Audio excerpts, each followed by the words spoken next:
Y, y bueno, si no lo hacen ustedes, ¿quién? Porque pues, no es un problema.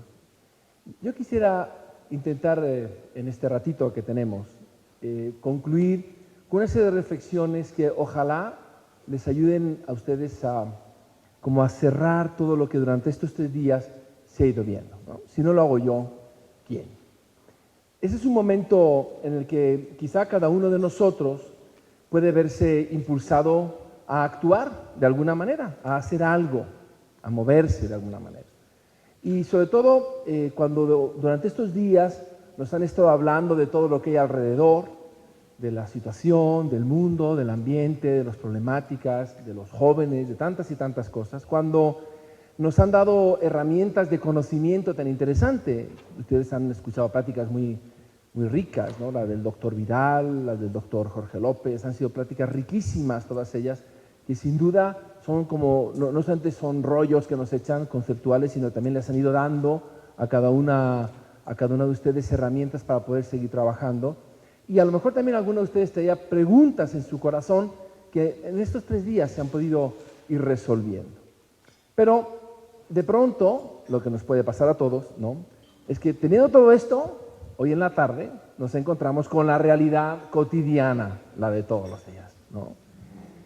Las relaciones que tenemos, nuestro esposo, nuestros hijos, nuestra familia, nuestro ambiente, la cuñadita, todos, ¿no? O sea, nuestra historia pasada, todo ese mundo de que cada una de ustedes, cada uno de nosotros venimos, ¿no?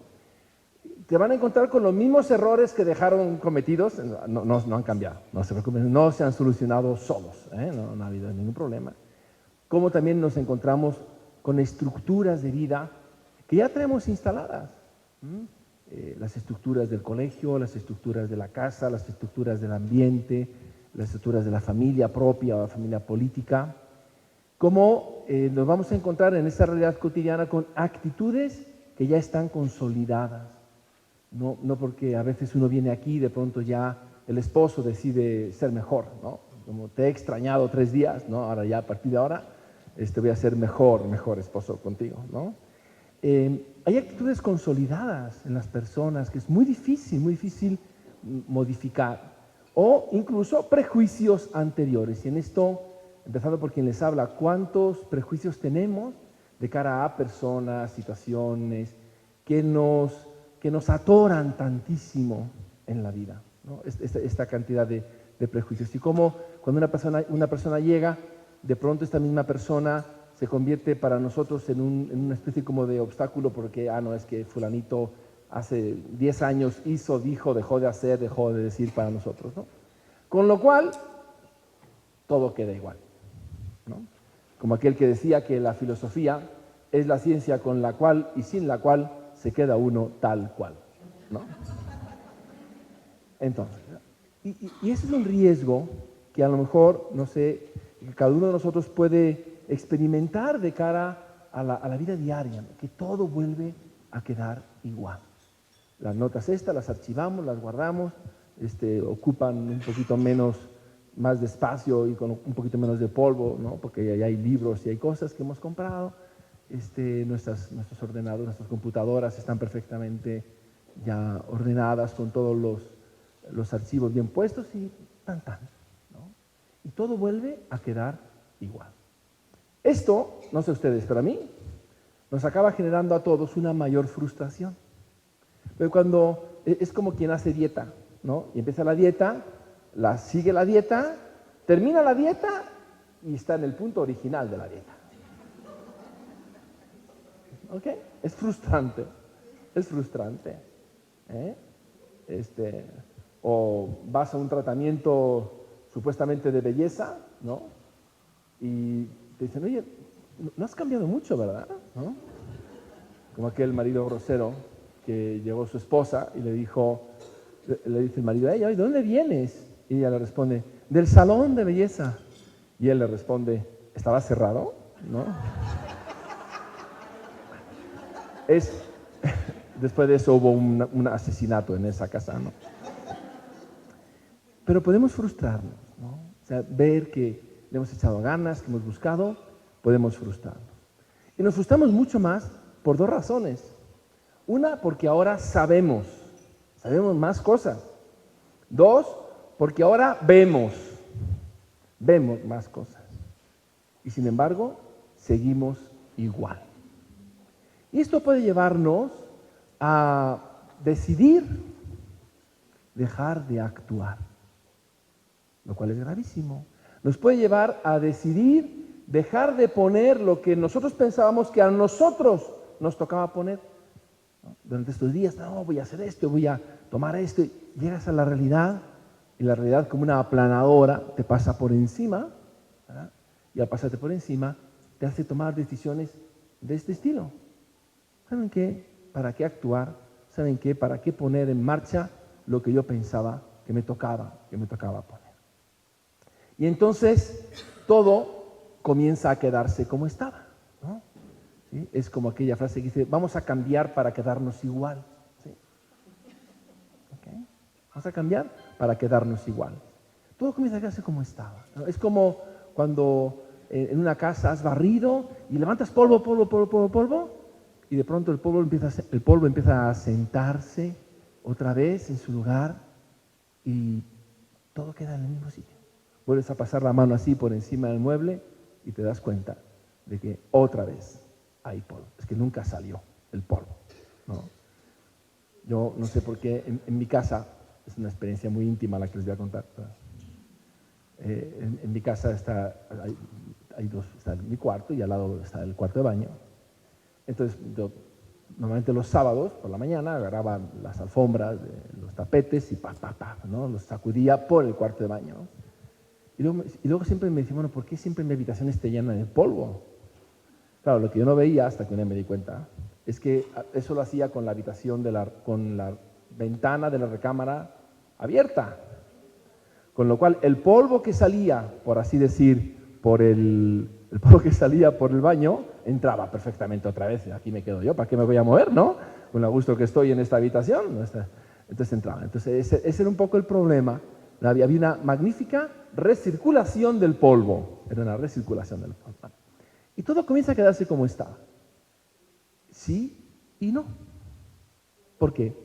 Porque quienes estaban actuando antes de que nosotros supiéramos, conociéramos, viéramos, etcétera, siguen actuando. Ellos han seguido actuando y seguirán actuando. No les quiero yo cansar mucho con muchos datos, pero sí permítanme un poquito ver quiénes son los agentes, vamos a decir así, quiénes son los actores, por llamarlo de alguna manera, que se mueven y que nos mueven. Uno, los medios de comunicación. En la conferencia de Roberto que acabamos de tener, ustedes y yo sabemos perfectamente que es una islita en el mar, por desgracia. Y cada vez que oigo estas conferencias, me motivo muchísimo, porque digo, bueno, quiere decir que por lo menos hay islas en el mar, o sea, no todo es mar. Pero es una isla. ¿Sí? Esta película, producida, maravillosa, increíble, es una entre las, quién sabe cuántas cientos, que se producen al año en sentido contrario. Es una en comparación de todos los programas televisivos que hay en sentido contrario, ¿no? Porque los medios de comunicación, la mentalidad general de los medios de comunicación es una mentalidad de lo fácil, todo es fácil en los medios de comunicación. Todo es sencillísimo, ¿no? Todo es inmediato, ahorita, ¿sí? Y al final todo es de evasión, ¿no? Ayer me manda un muchachillo un correo. Estoy enojadísimo porque el Madrid empató a 1 con el Lyon y quedó eliminado de la Champions, ¿no? Y yo me llamo, o sea, yo voy a modificar mis estados de ánimo porque 11 señores no le metieron una pelota en la portería de otros 11 señores. ¿No? Y porque el Real Madrid, o sea, me tenía que preocupar otras cosas, mucho más gordas, mucho más serias, ¿no? Pero vivimos evadiendo. Y ya viste, ya te enteraste, ya supiste, ¿no? Y a mí qué me importa, ¿no? No sé, la vida de Lucero, o sea, es su vida al fin y al cabo, ¿no? A mí qué me importa si Menganita ya se divorció, si Sutanito ya se cambió el look del pelo, ¿no? ¿Qué me importa? Pero Los medios nos empujan a eso, a lo fácil, a lo inmediato, a la evasión. Sigue actuando en nuestro alrededor la cultura del entorno, ¿no? Esa cultura es una cultura de relativismo, ¿no? Da igual todo, de subjetivismo, solo importo yo, de hedonismo, lo que cuenta es pasártela bien, de materialismo, lo que importa es cuánta lana tienes, y de consumismo, lo que importa es cuál fue la marca de ropa, porque la talla no se dice, nada más la marca. La marca de ropa que me compré el otro día. ¿Cuál fue? Y es todo. Y esa es la cultura, ¿no? Ustedes un día siéntense en un desayuno de señoras y ¿de qué hablan? ¿No? ¿Y cuál de todas esas conversaciones tiene un mínimo peso específico en la existencia? ¿Qué más actúa? Bueno, actúan las corrientes sociales en las que estamos metidos, ¿no? Esas corrientes sociales que de alguna forma nos roban nuestros principios, nos imponen sus gustos y no nos damos cuenta de cómo nos van imponiendo ciertos gustos, ¿eh? Cómo van maniatando esas corrientes sociales nuestras iniciativas de mejora. Yo quisiera ser mejor con mis hijos, mejor mamá, pero, ¿no? Y ahí viene una corriente social de tú preocúpate tú, o sea, tu hijo ya tiene 15 años, ya le has dado todo lo que le puedes dar. Oye, pero es un enano de 15 años, porque todavía hay que darle muchísimo. Y hay que estar detrás de él o de ella, ¿no? Y cómo nos van aprisionando, y esto es lo peor de todo, en un conformismo personal, familiar y social. Es impresionante, ¿no? No quiero hacer ahorita una polémica del asunto pero nada más pensemos cómo en los últimos años, a través de una serie de legislaciones, nos han ido imponiendo determinados modelos y comportamientos que no están de acuerdo con la mayoría de la gente. ¿Sí? La famosa ley de los matrimonios homosexuales, no, que no son matrimonios, de las uniones homosexuales, ¿no? Esa ley, por ejemplo, piénsenla un poquito, va impuesta contra el parecer de la mayoría de la población, porque si se hizo un referéndum, pierden. Pero hay que hacerlo, ¿no? Me acuerdo que hace tiempo platicaba yo con un gobernador de un estado del norte de la República y le decía, oye, tienes que hacer algo. Viene. No, padre, ¿quién lo va a hacer? Blinda la constitución de tu estado. Y es muy sencillito, pon el matrimonio, es la unión de un hombre y una mujer. No hay que hacer nada más. Y en este momento que no hay polémica es el mejor momento para hacerlo. No lo hicieron. Hoy se corre el riesgo de que poco a poco se va convirtiendo en ley federal, ¿no? Bueno, en el DF ya está, en el DF está por una sencilla razón, porque no hay constitución, no hay simplemente código civil. Y entonces no tienen que modificar la constitución. Pero ahí va la presión, ¿no? Y de pronto se nos hace natural. Ya ayer o antes de ayer estaban saliendo ya las primeras imágenes de las primeras uniones homosexuales en Washington, en Estados Unidos. Ya todos muy felices con sus, ¿no? Y además ahí como tienen de todo, hay una pastora, ¿no? No pastora de vacas, ¿no? Pastora de almas, no sé, ¿no? Ahí con su estola o cosas por el estilo, ¿no? Celebrando todos felices y luego un pastor lo mismo. Muy bien, ok. Y poco a poco se va haciendo, puede hacerse normal, muy fuerte, porque son corrientes que no nos damos cuenta cómo van robando principio, poco a poco. Y podríamos poner muchísimos ejemplos de esto, ¿ok? En los que de pronto me di cuenta de que yo pienso esto porque alguien me dijo. Hay una corriente social que me hizo pensar de esa manera. O están también todas estas olas a las que le hacemos tanto caso, ¿no? Las olas del chismorreo, que tienen el efecto de aturdirnos. Es que me han dicho, ¿cómo no? De confundirnos, ¿será? ¿No será? De cuestionarnos y de paralizarnos. Y nos llenan de inseguridad. De pronto, el chisme general, cómo nos paraliza y nos impide tomar decisiones que nosotros podríamos tomar. Los intereses económicos, de los cuales no nos damos cuenta, cómo los intereses económicos nos manipulan. Haz esto. ¿Pero por qué lo tengo que hacer? Pues no es sencilla razón, porque tú vas a tener más lana. A mí no es porque yo voy a tener más lana. ¿Sí? O sea, ¿por qué piensen nada más? No entremos más al tema de los antros, de los horarios de los antros. ¿Por qué no es posible empezar una fiesta a las 10 de la noche? ¿Por qué hay que empezarla a la 1 de la mañana? ¿Sí? ¿Por qué motivo? Pues interés económico. Los chavos están ahí, mientras tanto están toma y toma y toma y toma. ¿No? Entonces, para que no tomen los muchachos, ya nosotros que somos personas muy sensatas y conservadoras, nos hemos inventado el precopeo. ¿Para qué va a ser? No, para no tomar, o sea, como, a ver, no te entendí, pero no entendí, ¿no? Es como que ¿para qué metes la mano en el refri? Es para tenerla calentita. Ah, ok, está bien. ¿Sí? Okay. Pero cómo los intereses van manipulando, y mucho más de lo que pensamos, ¿no? Cómo nos van comprando. Y no se nos hace tan malo al final, ¿no? Porque ya compraron nuestra conciencia, compraron nuestros valores. ¿Cómo nos detienen? Es que si haces esto, vas a perder, ¿no? Es que si tomas esta decisión, no vas a ganar tanta lana. Y nos detienen. Y nos ponen delante de los ojos un falso brillo.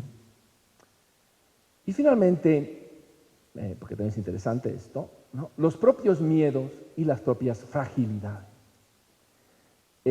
Estos miedos que todos tenemos, ustedes y yo, miedos que levantan fantasmas contra nosotros mismos, que nos dicen que vamos a volver a fracasar, que nos presentan, por un lado, estos miedos, un pasado insoportable, no quiero regresar a eso, un presente indeciso, ¿qué hago o qué no hago? Y finalmente, un futuro trastornado. Es que si tomo esta decisión, a lo mejor mis hijos, a lo mejor mi esposo, o a lo mejor mis amigos, ¿no? Así es. Ese es el tipo de mundo en el que por desgracia estamos. Y estos factores que yo les pongo aquí son factores que siguen actuando, siguen estando presentes, en espera de nuestras decisiones, pero siguen estando presentes. Ahora, independientemente de todo esto, si nosotros entrásemos dentro del corazón de cada una de las que estamos aquí, nos daremos cuenta de que ninguno de nosotros queremos que sea así.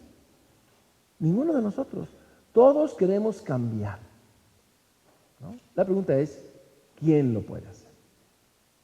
¿Quién lo puede hacer? ¿Por qué? Nos cuesta cambiar por lo siguiente. Uno, nos falta fortaleza. Nos falta fortaleza. Fortaleza que es la capacidad, por un lado, de vencer el temor, el miedo. Pero también por otro lado, de huir de la temeridad. No me voy a aventar sin tener los elementos fundamentales, ¿no? La fortaleza que me va a asegurar a mí la firmeza en las dificultades y al mismo tiempo también la constancia en la búsqueda del bien. Incluso, y eso se nos olvida, que a veces la búsqueda del bien va a requerir sacrificio por parte nuestra. Pero fíjense aquí, ¿no? Si de pronto estamos inyectados por una cultura de los medios de comunicación de lo fácil, lo inmediato y evade todo, ¿no? Y de pronto te vas dando cuenta de que existe en nuestra sociedad una falta de fuerza moral para el bien. Es una cosa muy curiosa. Les presentas a los jóvenes modelos morales de bien y te miran como diciendo, sí, está bien, pero ¿lo haré o no lo haré? Yo platicaba con una chiquita de unos 20, 21, 22 años más o menos, y estamos hablando del tema del aborto, ¿no? Y ella, salió el tema, no, el aborto, no sé qué, y ella de pronto dijo, no, yo no juzgo. Y dije, ¿por qué no juzgas? Porque yo no sé qué haría yo en ese caso. Yo me dije, para mí, está amarrada. El miedo la amarra. Entonces prefiero no juzgar. No sea que ella se tenga que ver en esa situación y entonces a ver qué pasa. O comentando la liberación hace poquito de este muchacho que mató a un policía en Insurgentes, muchos de ustedes lo recordarán, en la Ciudad de México, lo atropella, se lo lleva, le pega contra la estatua de Juan Pablo II, bueno, lo meten a la cárcel. El caso es que hace unos días salió libre. Y le comentábamos con un grupo de jóvenes, ¿qué opinan ustedes? ¿No? Me gusta preguntar a ver qué hay, ¿no? No, pues nos parece muy bien. Ya tuvo su lección. Ok, les voy a tirar 2 cartas, a ver qué hacen con las 2 cartas que yo les tiro. Una es, les dije, bueno, ¿y la familia del policía? También tuvo su lección. ¿Dónde está el pago, la restitución? Y 2, este muchacho pudo salir porque sus papás sacaron 300,000 pesos de alguna parte para pagar. ¿Y qué pasa, por ejemplo, les dije, con la familia de la muchacha aquí de la casa que obviamente no tienen 300,000 pesos para pagar? Bueno, pues este tuvo más suerte. Ese fue todo el argumento moral. Es muy fuerte. Es muy fuerte cómo nuestra cultura no entiende esa capacidad del sacrificio por un bien y prefieren quedarse echados para atrás. Nos falta constancia a veces para llevar a cabo lo necesario y alcanzar las metas que nos hemos propuesto. Nos puede faltar constancia. Ese tema de la constancia es un tema muy serio, es un tema muy básico, porque obviamente que todo el mundo sale con ganas de hacer las cosas, pero nos vamos a encontrar con una resistencia.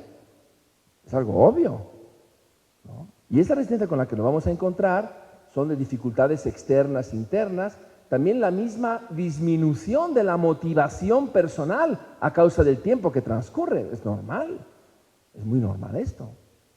Por eso la constancia se sustenta en una voluntad sólida.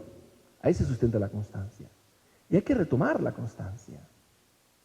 Y a veces no nos aventamos nosotros porque de pronto no hemos trabajado en nuestra vida esta virtud. Nos puede faltar también este concepto, el concepto, lo puse así en español, el concepto de la resistencia a aguante, porque en inglés tiene una frase que es el famoso endurance, ¿no?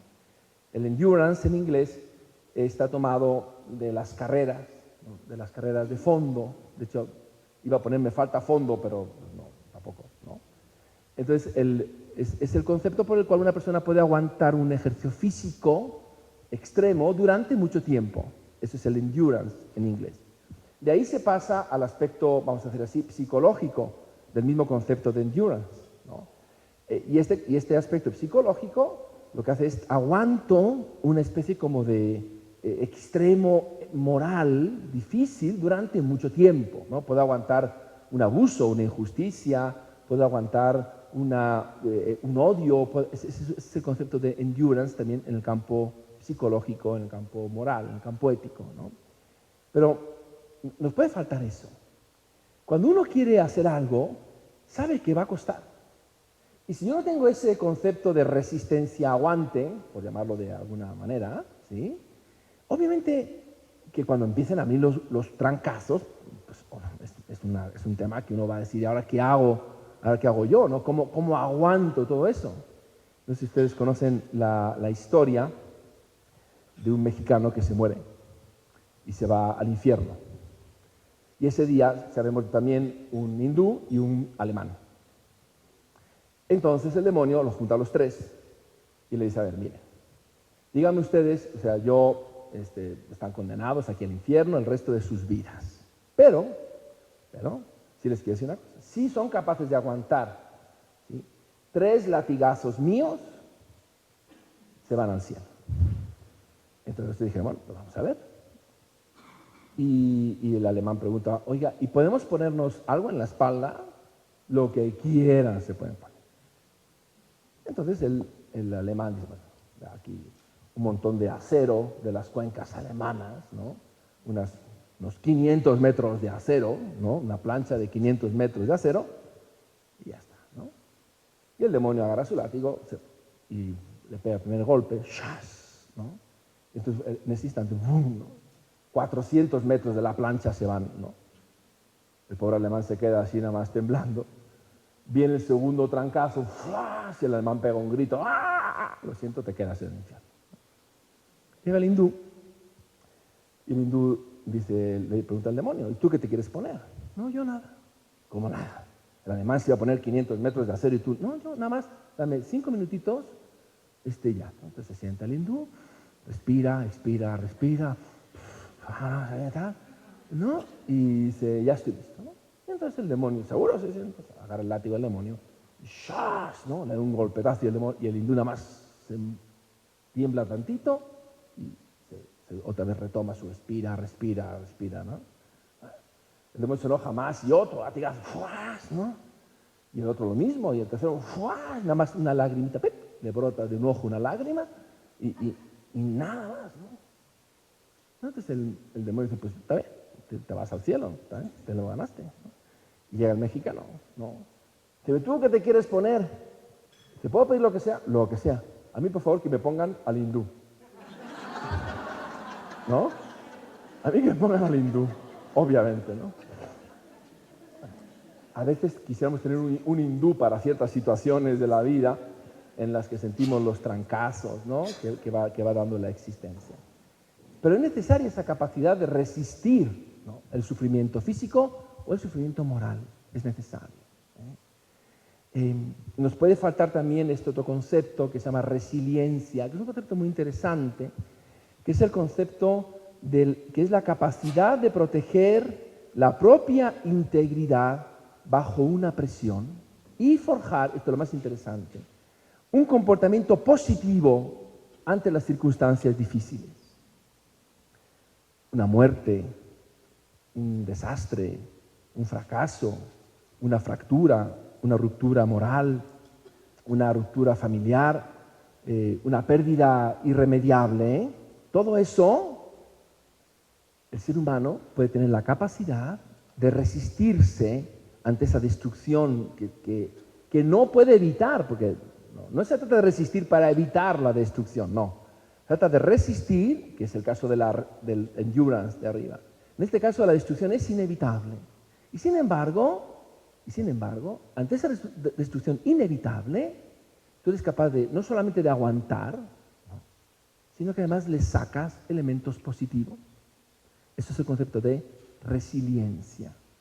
Un concepto que hoy se usa muchísimo en psicología, sobre todo en situaciones muy complicadas, de pérdidas humanas, de desastres naturales, etcétera, etcétera, ¿no?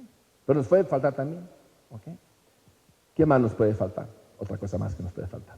Nos faltan demasiadas cosas, ¿no? Nos puede faltar trascendencia. Trascendencia, que es la capacidad de ir más allá de las circunstancias para encontrarle un sentido a la situación presente.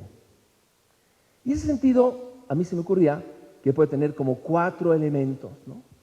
Puede ser un sentido cercano, y hay muchos sacrificios de la vida a los que les encontramos un sentido inmediato, automático, ¿no? O sea, yo me sacrifico para que mi hijo se cure de la gripa. Bueno, es un sentido cercano, inmediato de un sacrificio, ¿okay? Trasciendes, ¿no?, en este caso. A veces el elemento puede ser espiritual. Tengo una pérdida material, una circunstancia de pérdida material, pero de pronto nos damos cuenta de que esa pérdida material nos produce un beneficio espiritual. Ok, también es una forma de encontrarle sentido a las cosas, ¿no? O sea, ¿cuántas personas a lo mejor tienen una pérdida, no sé, de un brazo o algo así, y de pronto eso les genera un mayor crecimiento espiritual, ¿no? Es una forma de encontrar sentido a las cosas. A veces también puede tener un sentido providencial que nosotros no descubrimos en este momento, y de pronto a lo largo de la vida nos damos cuenta de que, ay, fíjate, ¿no?, qué bueno que pasó esto o aquello. Fue providencial, ¿no? No sé si recuerdan ustedes la famosa historia, seguramente sí, del señor que tenía un hijo y un caballo. Y un día de pronto la yegua se le va. Y la gente del pueblo llega y le dice, oye, qué pena que se te fue la yegua, ¿no? Y el señor dice, será bueno, será malo, Dios sabrá. Pasa un año y en la primavera de pronto ve que vuelve la yegua. Y vuelve la yegua con un potrito y con un semental. Se trajo a toda la familia, la yegua. Entonces toda la gente del pueblo fue a decir, oye, qué bueno, qué suerte. Tenías un caballo, luego no tienes ninguno, ya tienes 3 caballos. Qué bien, no sé qué. Y él dice, será bueno, será malo, Dios dirá. El hijo le encanta el potrito y se sube al potrito. En este potrito repara y el niño se cae. Y cae con la mala suerte, aquí sí, con la mala pata de que se rompe una pierna y queda cojo. Y la gente del pueblo, otra vez, ¿no? Qué pena, ¿no? Y el Señor responde, ¿será bueno? ¿Será malo? Dios sabrá. A poco tiempo hay una guerra y llegan los emisarios del rey y le recogen a todos los jóvenes del pueblo para llevarlos al ejército. Y este niño, como está cojo, pues no puede. Entonces, la gente del pueblo llega y dice, oye, qué suerte tuviste. Y él, como siempre, responde, será bueno, será malo, Dios sabrá. Ese es el sentido providencial de la vida. Hay circunstancias que se nos escapan de nuestra actual comprensión, ¿okay? Pero que no sabemos qué puede ser en 5, 10, 15, 20 años. Y cosas que hoy vemos como muy malas, luego resulta que son muy buenas con el paso del tiempo. ¿Okay? Les pongo un ejemplo de la historia. A finales del siglo XIX, que para quien las cuentas no les funcionan, es el 1800, ¿okay? A finales del siglo XIX hubo una gran tragedia, y es que los ejércitos italianos despojan al Papa de los territorios pontificios que el Papa había tenido desde el año 1000, o sea, prácticamente durante 800 años, el Papa había tenido un Estado y en ese momento le despojan, ¿no? En ese momento fue una gran tragedia y los católicos, vamos a dar la vida para recuperarle al Papa las hectáreas de tierra que le han quitado y el poder político, tal y cual, ¿no? Bueno, pasaron 50 años, ¿sí? Más o menos, hasta 1930, más o menos, ¿ok? Pasaron 50 años. Y entonces el Papa, desde entonces, Pío XI, establece con el que era el jefe de Estado italiano, que en ese momento era Benito Mussolini, establece lo que se llaman los pactos de Letrán. Con los pactos de Letrán se instaura el actual régimen del Vaticano, es decir, el Estado Vaticano, que todos conocemos. Es un pequeñito estado de tierra, una cantidad de tierra en torno a San Pedro, y luego 2 o 3 edificios que se llaman extraterritoriales. Y tan.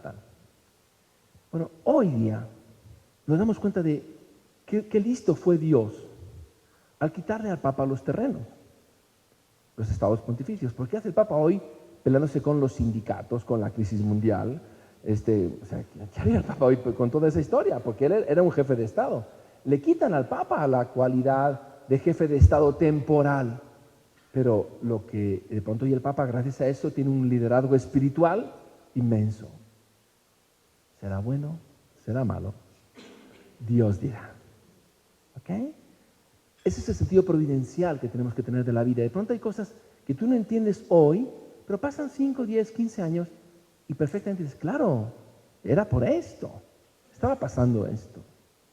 O a veces, y esto es muy fuerte, no tiene un sentido ni cercano, ni espiritual, ni providencial, porque no lo ves. Te mueres y no lo ves, ¿no? A una mamá que busca que su hijo sea un muchacho de valores, y el muchacho un despapalle absoluto. Y la mamá se muere, ¿no? Y a lo mejor, a mí me ha tocado un caso, es muy curioso esto, pasa el tiempo, la mamá hace ya 10 años que se ha muerto, y de pronto el muchacho regresa a lo que nosotros hoy, por decirlo rápido, pronto y mal, al camino del bien. ¿No? Muy bien. Ok. La mamá se murió sin ver en esta tierra, ¿no? Pero no, existe otra dimensión distinta, por lo menos para nosotros. Ahora, ¿cómo puedo yo suplir estas faltas, ¿no? La falta de fortaleza, la falta de constancia, la falta de resistencia, la falta de resiliencia. ¿Cómo puedo yo suplir la falta de trascendencia? ¿Qué tengo yo que hacer? ¿No? Yo os quiero platicar de una serie de elementos, ¿okay?, que son una serie de actitudes fundamentales que tenemos que cambiar. Porque, por una parte, la frustración del principio no la podemos evitar.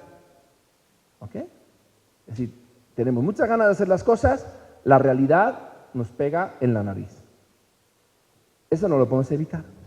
Por otra parte, las carencias de las que les he hablado tampoco las podemos evitar posiblemente. Ahora, ¿qué podemos hacer? ¿Qué vamos a hacer? Yo creo que hay una serie de actitudes que van tejiendo en nosotros esas virtudes de las que yo les hablaba antes. ¿Cuáles serían fundamentalmente esas actitudes? Bueno, uno, lo que hoy se llama, vamos a reflexionar más sobre esto ahorita, sobre cada una de estas cosas, sobre la proactividad, ¿no? Dos, formar en mí la responsabilidad. Tres, formar en mí la lucha contra la omisión. Cuatro, aprender a tener un claro conocimiento de mi campo de acción. Y quinto, aprender a establecer mis medios de trabajo. Son 5 elementos que no son mágicos. Por eso les pongo el ejemplo del tejer. ¿Okay? Poquito a poquito, si voy viviendo estas 5 cosas, de pronto voy encontrando que va habiendo una mejor solución de determinadas actitudes y situaciones en mi persona y en los demás. ¿Qué es en primer lugar la proactividad? Es un concepto que se lo inventa el psiquiatra Viktor Frankl y es fundamentalmente la actitud en la que el sujeto asume el pleno control de su conducta vital de modo activo. ¿Qué significa eso? Que yo empiezo a dejar de que sean los demás y las circunstancias quienes mandan sobre mi vida y yo empiezo a tomar decisiones yo sobre mi vida, ¿no? Eso implica la toma de iniciativa. Es decir, yo empiezo a no dejar simplemente que me pasen las cosas, sino empiezo a hacer que pasen las cosas. ¿Alguna de ustedes ha comprado alguna vez un libro de recetas de cocina? ¿Alguna vez? ¿Alguna no ha comprado un libro de recetas de cocina? Bueno, ¿ok? ¿Qué es una receta de cocina? Una receta de cocina, en el fondo, son los mismos ingredientes que tienen otros platillos. No se han inventado, no ha aparecido un alimento nuevo. Pero de pronto a alguien se le ocurre hacer algo distinto. ¿Okay? A alguien se le ocurre hacer algo distinto. Ayer nos dieron codorniz para comer. Y dentro tenía una especie de picadito muy sabroso, como de hongos, no sé qué. Bueno, a alguien se le ocurrió decir, hombre, si a la codorniz le metes los hongos y quién sabe qué, y encima le pones una salsa como de curry o algo por el estilo, queda deliciosa.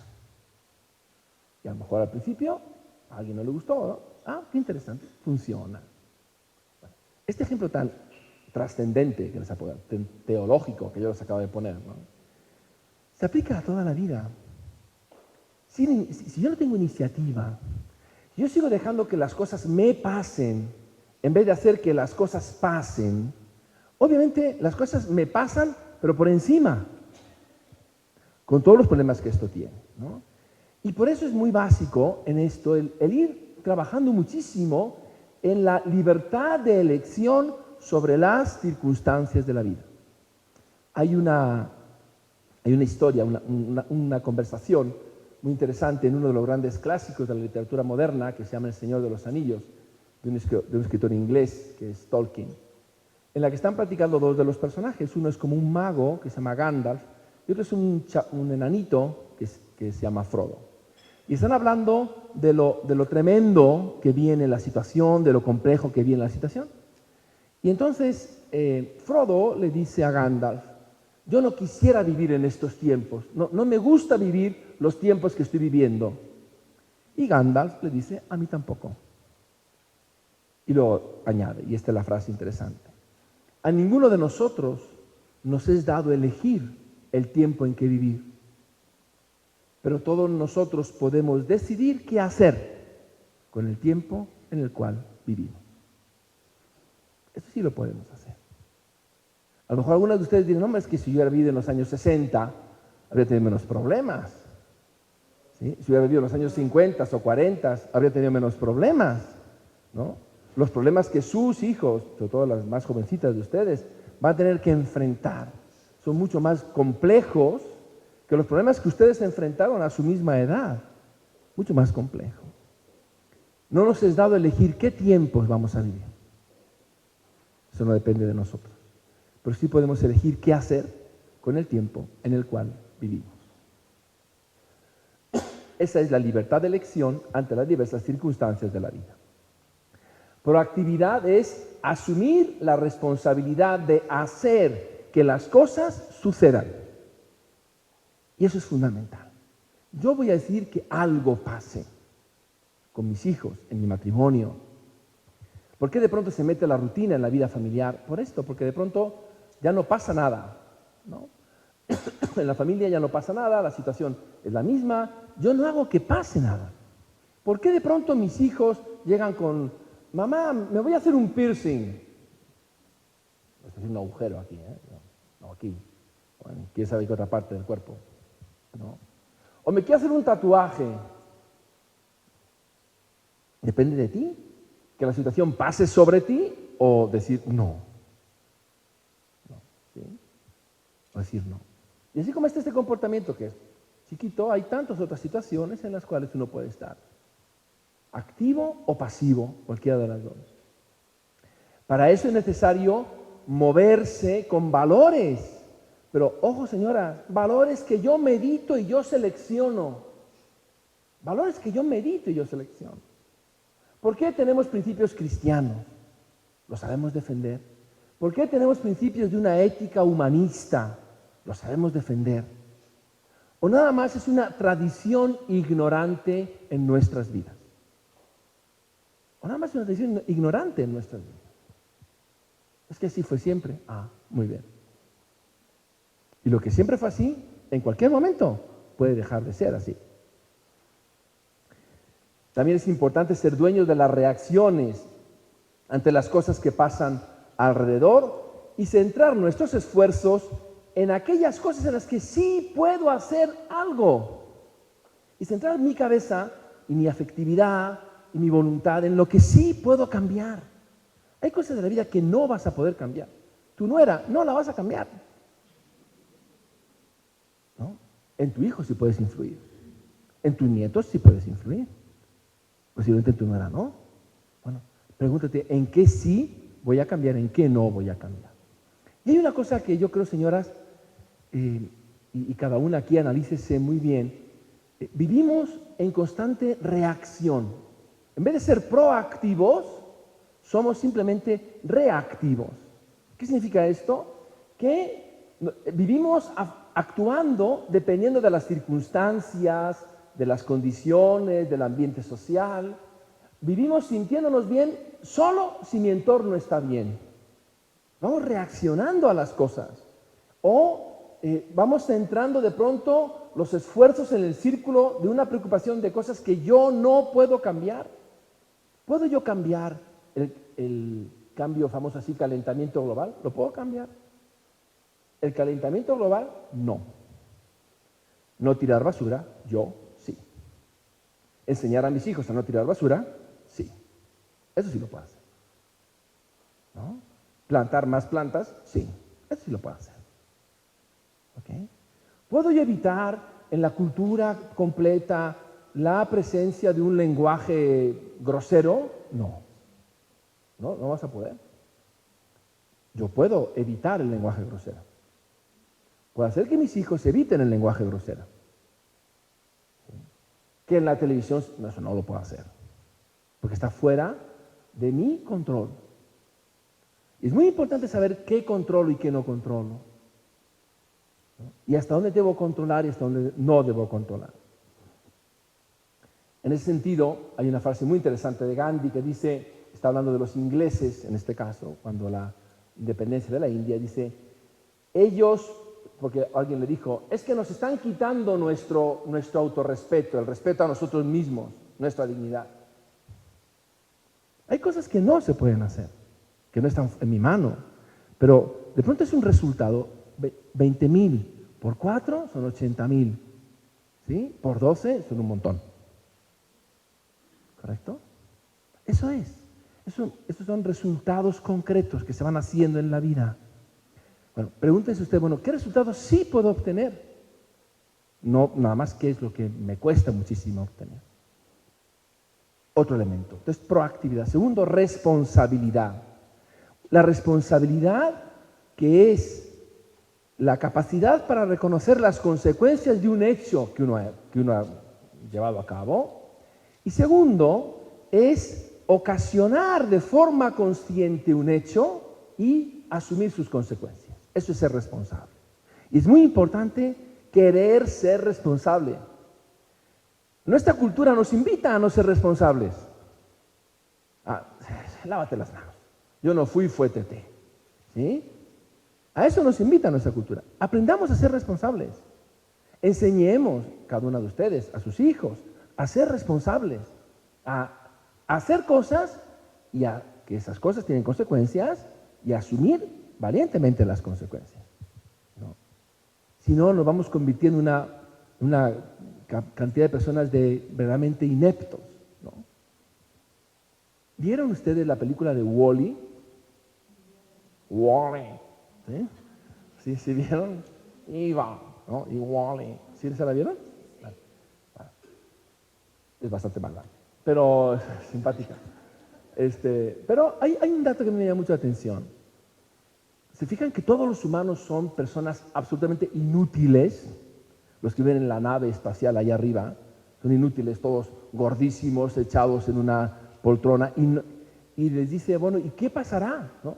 ¿Qué pasará cuando los humanos regresen a la Tierra?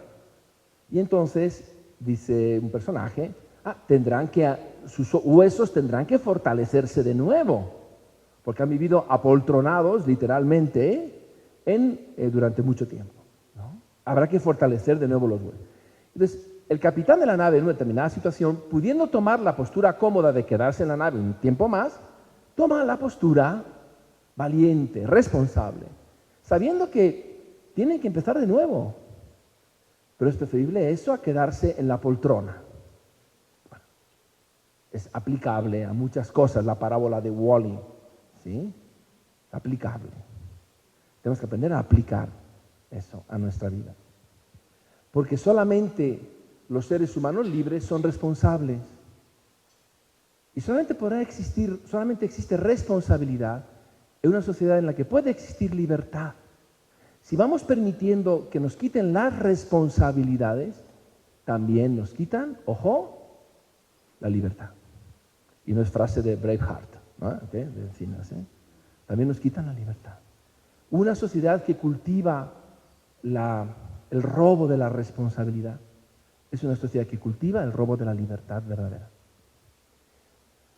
Hay que luchar contra la omisión, ¿no? Esa omisión que es dejar algo de lo que se está encargado de hacer. Esa es la omisión. Yo sé que esto me toca a mí, pero mejor no lo hago. Hay que luchar contra la omisión. La omisión, sobre todo, que implica esas tres cosas, ¿no? Reconocer los propios deberes, que es lo que yo tengo que hacer. Esto es muy importante, porque no tengo que hacer todo. No todo es un deber mío en la vida, pero sí es importante reconocer lo que sí es deber mío en la vida. Reconocer los medios que tengo para cumplir esos deberes y qué tan obligado estoy a usar esos medios para cumplir esos deberes. Son las tres cosas que tengo que aprender a reconocer. En ese sentido, también tengo que aprender a conocer mi campo de acción. Y eso es muchísimo, es descubrir mis necesidades, o sea, los campos en los que yo tengo que actuar, descubrir mis oportunidades, las cosas positivas externas que yo tengo, mis fortalezas, las cosas positivas internas que yo tengo, mis amenazas, las cosas negativas externas que tengo, y mis debilidades, las cosas negativas internas que tengo. Significa el juego siempre es interno, positivo, externo, negativo, o sea, ese es el juego, interno, externo, positivo, negativo. ¿Okay? Tengo que descubrir esto. Y además yo le añado una cosa a esto, es mis necesidades, ¿en qué tengo que actuar? ¿En qué tengo que actuar? Les han dejado una hoja, no nos da tiempo pero yo les invitaría a que no dejen de hacerla. Siéntense un ratito y a ver cuáles son mis necesidades. Pum, pum, pum, pum. Y así, ¿no? Toda esa hojita que yo les dejé les puede servir para que ustedes de pronto digan, algo puedo hacer, algo puedo ir cambiando. Porque entonces eso nos establece, esa hojita, lo que tiene que establecer al final, son los medios de trabajo. Lo que yo sí puedo hacer, mi radio de acción, qué obstáculos tengo para poder influir positivamente. Y tengo que ponerle nombre y apellidos a esos obstáculos. ¿Qué herramientas tengo para ser un factor de cambio positivo? Y tengo que ponerle nombre a esas herramientas. Y obviamente, ¿qué herramientas me faltan para poderlas adquirir? Y tengo que poner nombre también a esas herramientas. ¿Ok? Ahora yo les quiero invitar a que veamos un video. Vamos a ver un video chiquito, son 4 minutos, ¿no? Ya pana. Vamos, corta con eso. Si lo corto, vuelve a crecer. Nico desquiciado. Ya, deja de seguirme. ¿Quién eres? La pregunta es, ¿quién eres tú? Creí saberlo, pero no estoy seguro. Yo sé quién eres. Shh, ven acá, es secreto. Asante sanas, guaspadana, Ya basta. ¿Qué quiere decir todo eso? Quiere decir que eres un simio. Y yo no. Creo que estás algo confundido. No. Tú eres el confundido. No sabes ni quién eres. Y supongo que tú sí. Claro, eres el hijo de Mufasa. Adiós. Oye, espera.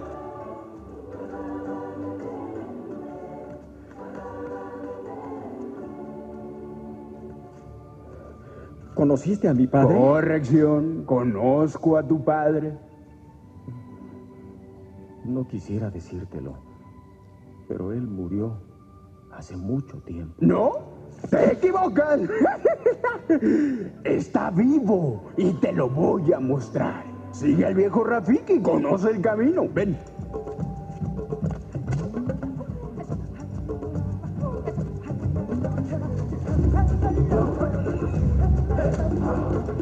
¡Deprisa! ¡Por aquí!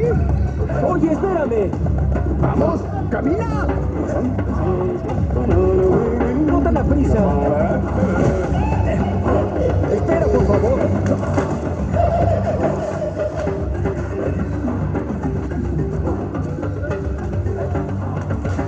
¡Alto!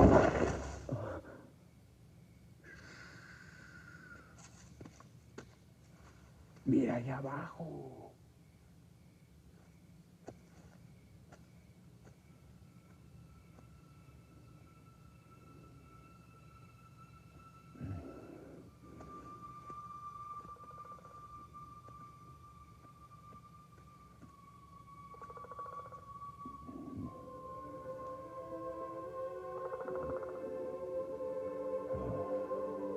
No es mi padre.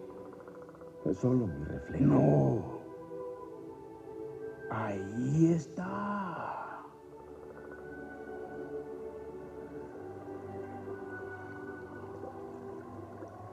¿Lo ves? Él vive en ti.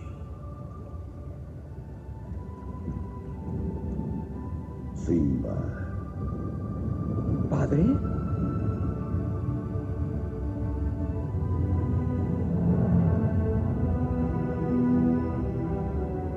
Simba, me has olvidado. No, eso nunca. Olvidaste quién eres y así me olvidaste a mí. Ve en tu interior, Simba. Eres más de lo que eres ahora. Toma tu lugar en el ciclo de la vida. ¿Cómo puedo regresar? No soy el mismo de antes. Recuerda quién eres. Tú eres mi hijo, el rey verdadero. Recuerda quién eres. No, padre. No me dejes. Recuérdalo. Padre, Recuérdalo. no me dejes. Recuérdalo.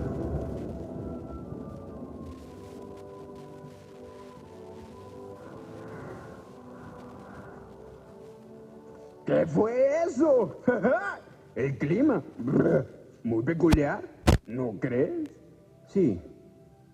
Parece que los vientos cambian. Ah, el cambio es bueno. Sí, pero no es fácil. Sé lo que tengo que hacer, pero si regreso tendré que enfrentarme al pasado. Y he estado huyéndole desde hace tanto. ¡Ay! ¿Por qué hiciste eso? No importa. Está en el pasado. Sí, pero me dolió. Oh, sí, el pasado puede doler. Pero según lo veo, puedes o huir de él o aprender. ¡Ah! ¿Ves? ¿Y qué es lo que vas a hacer? Primero, te quito el bastón. No, no, no, no, no. No, mi bastón. Oye, ¿a dónde vas? Voy a regresar. Esas tres grandes frases de Rafiki, ¿no? ¿Quién eres tú? ¿No? Esa es una pregunta muy importante. Fíjate bien, está complementada con la frase del león papá, recuerda quién eres, toma tu lugar en el ciclo de la vida, según la historieta esta, y el pasado puede doler. Y puedes hacer dos cosas, según Rafiki. Puedes huir de él o puedes aprender de él. ¿No? Yo quisiera terminar. Y les propongo un final mocho y feliz. Quisiera terminar en parte con esta frase del Papa Juan Pablo II, la escribió en el año 2000. Está al final de un documento que le escribe y dice lo siguiente: caminemos con esperanza. Se abre un océano inmenso en el cual hay que aventurarse contando con la ayuda de Cristo. Hemos de aguzar la vista y tener un gran corazón para convertirnos nosotros en instrumentos. Nuestra andadura debe hacerse más rápida. Ya no volvemos a un anodino día a día. Si somos auténticos, debemos desentumecer nuestras piernas, o desentumir, diríamos en México, nuestras piernas para el camino que nos espera. Tenemos que imitar la intrepidez del apóstol Pablo. Lanzándome hacia lo que está por delante, corro hacia la meta para alcanzar el premio al que Dios me llama desde lo alto en Cristo